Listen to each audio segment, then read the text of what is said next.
Hey, what's going on, everybody? This is going to be a pretty quick, short tutorial on how to reset your maintenance required light.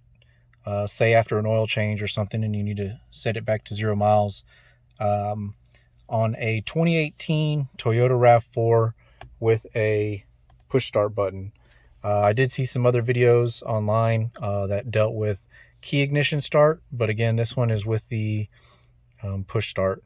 So you get in your car, you press your engine start button, and so you're going to press it again to turn it on, let it do its little startup, and it's going to show, quit beeping here, so it's going to show right here on your display. It's going to flash between power on and maintenance required.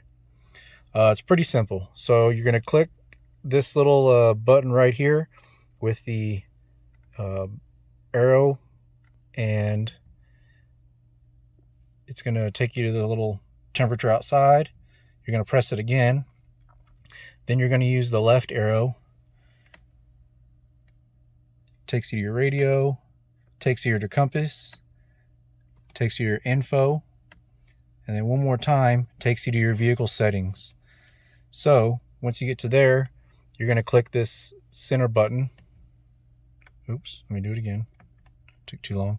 So you're going to see vehicle settings. You're going to click this center button here, and it's going to say scheduled maintenance. Push the center button again to reset. So let's push that center button. It's going to ask you reset data. You're going to hit it again. Yes, data has been reset. That is it, plain and simple, and you're good to go. Thanks again for watching, and if you like this video or have any other things you want me to post a little tutorial on, put it in the comments. Thanks again.